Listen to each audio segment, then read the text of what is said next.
और इस वक्त बड़ी खबर आ रही है, किशनगंज में भूकंप के झटके महसूस किए गए। ये बड़ी खबर इस वक्त बिहार से, जहां पर कटिहार में भी ये झटके महसूस किए गए हैं।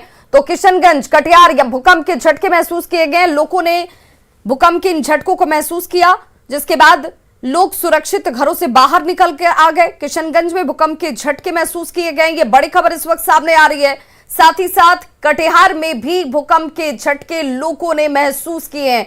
तो किशनगंज के भी कई हिस्सों में भूकंप के झटके और साथ ही साथ कटिहार में भी भूकंप के झटकों को लोगों ने आज महसूस किया है। लोगों के भूकंप के झटके महसूस करने के बाद एहतियात के तौर पर लोग घरों से बाहर आ गए। नेपाल में मुख्य केंद्र बताया जा रहा है भूकंप का रिक्टर स्केल पर। हालांकि इसकी तीव्रता क्या रही ये अभी साफ नहीं हो पाया है लोगों ने, लेकिन भूकंप के झटकों को महसूस करने के बाद एहतियात के तौर पर घरों से बाहर जाना बेहतर समझा। कटिहार और किशनगंज का यह इलाका और केंद्र बिंदु नेपाल बताया जा रहा है, जहां पर सेंटर पॉइंट बताया जा रहा है कि भूकंप का, लेकिन रिएक्टर स्केल पर इसकी तीव्रता क्या रही ये अभी स्पष्ट नहीं है। और संवाददाता सुब्रत गुहा हमारे साथ इस वक्त ज्यादा जानकारी के साथ फोन लाइन पर जुड़ गए हैं। सुब्रत, क्या जानकारी मिल रही है भूकंप के झटकों को लेकर और तीव्रता कितनी मापी जा रही है?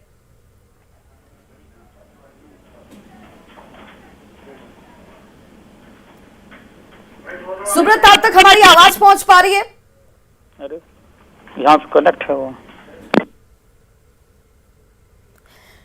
तो पहले अपने दर्शकों को यह बड़ी जानकारी दे दें, किशनगंज और कटिहार सीमांचल का ये वो इलाका जहां पर आज भूकंप के झटके महसूस किए गए। और देखिए बड़ी जानकारी ये भी आ रही है कि मुजफ्फरपुर में भी लोगों ने महसूस किया है भूकंप के झटके को। घरों से बाहर निकलकर आ गए लोग एहतियात के तौर पर। रिएक्टर स्केल पर 5.5 मापी गई है भूकंप की तीव्रता, जो बड़ी जानकारी सामने आ रही है। नेपाल में इसका मुख्य केंद्र बताया जा रहा है। तो सिर्फ कटिहार और किशनगंज ही नहीं, मुजफ्फरपुर, ये वो तमाम इलाके हैं। और ये मानिए कि बिहार के कई जिलों और कई हिस्सों में भूकंप के झटके को लोगों ने आज महसूस किया है, जिसमें कटिहार, बेगूसराय, साथ ही साथ मुजफ्फरपुर, किशनगंज, अररिया में भूकंप के झटके लोगों को महसूस हुए हैं। और लोग एहतियात के तौर पर घरों से बाहर निकल कर आ गए। नेपाल के काठमांडू में केंद्र बिंदु बताया जा रहा है। रिएक्टर स्केल पर इसकी तीव्रता 5.5 मापी गई है। तो यह बड़ी खबर इस वक्त, लोगों ने जैसे ही भूकंप के झटके को महसूस किया घरों से बाहर आ गए। और जो जानकारी इस वक्त प्रारंभिक तौर पर आ रही है, कहा जा रहा है कि सेंटर जो था वो नेपाल का काठमांडू था। और ये वो तमाम इलाके हैं जो नेपाल से सटे हुए इलाके हैं, सीमावर्ती इलाके हैं।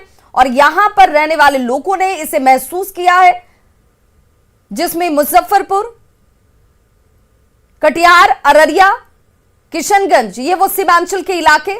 और इन इलाकों में लोगों ने भूकंप के झटके को महसूस किया। तो ये बड़ी खबर इस वक्त, जहां पर भूकंप के झटके का एहसास लोगों को होता है और उसके बाद लोग घरों से बाहर आ गए। मुजफ्फरपुर से संवाददाता प्रियांक सौरभ हमारे साथ फोन लाइन पर जुड़ गए। प्रियांक, कितनी देर पहले इन झटकों को लोगों ने महसूस किया है? जी 7:58 पर ये झटके जो है वो महसूस किए गए। हालांकि ये झटका बेहद कम समय के लिए था और बहुत ही सामान्य था, बहुत ही ज्यादा बड़ा नहीं था, इसलिए बहुत ज्यादा लोगों ने महसूस नहीं।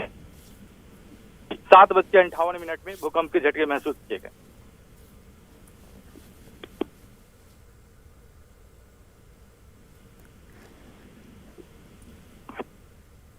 प्रियांक, अगर जो जानकारी आप दे रहे हैं कि 7:58 पर ये झटके थे, कितनी देर के लिए इसको महसूस किया गया होगा और उस वक्त क्या हालात नजर आए? दरअसल ऐसा है कि 7:58 पर जो हल्के झटके मिले वो करीब 7 से 8 सेकेंड, 10 सेकेंड के ही लगभग में हुआ है। ऐसा मुजफ्फरपुर में देखने को मिला और कुछ लोगों ने ही महसूस किया है। बहुत लोग धीरे धीरे इस चीज को समझे कि वो भूकंप था। बहुत लोग लगा कि जैसे वो अभी सुबह सुबह है तो लोग उठे हैं, तो किन्हीं को चक्कर आया होगा, किन्हीं को कुछ आया होगा। कई लोगों से मैंने बात करने की कोशिश की, जो आसपास के लोग हैं, उन्होंने कहा कि कुछ लोगों को महसूस हुआ और कुछ लोग इसे महसूस भी नहीं कर सके क्योंकि ये बेहद कम समय के लिए था। बिल्कुल, तो इसकी तीव्रता ज्यादा नहीं थी और इसी वजह से बहुत लंबा वक्त तक लोगों ने इसको महसूस नहीं किया। और चूंकि सुबह का वक्त था तो लोग अभी अपने दिनचर्या में ही जुड़े हुए थे, इस वजह से बहुत ज्यादा लोगों ने इसको महसूस भी नहीं किया। और बेगूसराय से हमारे सहयोगी संतोष जुड़ चुके हैं, उनसे भी जानकारी लेते हैं कि आखिर बेगूसराय में किस तरह की तीव्रता देखने को मिली।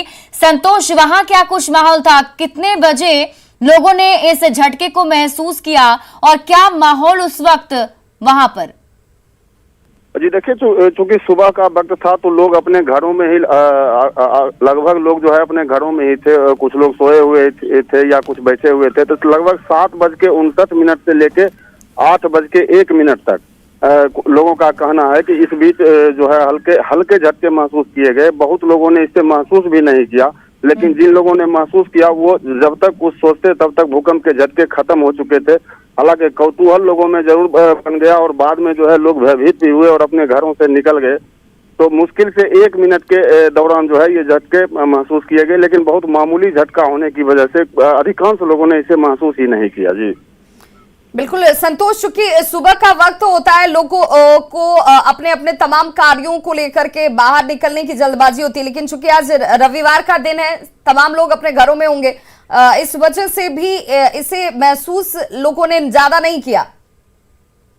जी बिल्कुल, चूंकि आज छुट्टी का दिन है, अक्सर कार्यालय यहाँ बंद ही रहते हैं रविवार को लेकर, तो लोग घरों में मौजूद थे। लेकिन चूंकि झटका इतना मामूली था और जो लोगों को पता नहीं चल सका, लेकिन कुछ खास इलाकों जैसे लोहिया नगर के इलाके हों या बलिया के जो क्षेत्र हैं उसमें हल्के झटके जरूर महसूस किए गए थे, लेकिन अधिकांश लोग इसे महसूस ही नहीं कर पाए, इसलिए पैनिक की स्थिति नहीं बनी। अन्यथा जो है लोग निश्चित रूप से डर जाते, क्योंकि भूकंप एक ऐसी आपदा है जो कहा नहीं जा सकता, इसमें कुछ भी हो सकता है। फिर भी लोग घरों से बाहर निकल चुके थे। चलिए, बहुत बहुत शुक्रिया संतोष इस तमाम जानकारी के लिए। तो बड़ी खबर यही कि देखिए, भूकंप के झटके आज सीमांचल के इलाकों के साथ साथ मुजफ्फरपुर के लोगों ने भी महसूस किया। हालांकि इसकी तीव्रता बहुत ज्यादा नहीं थी, 5.5 बताई जा रही है तीव्रता, और सेंटर जो बताया जा रहा है वो नेपाल के काठमांडू था।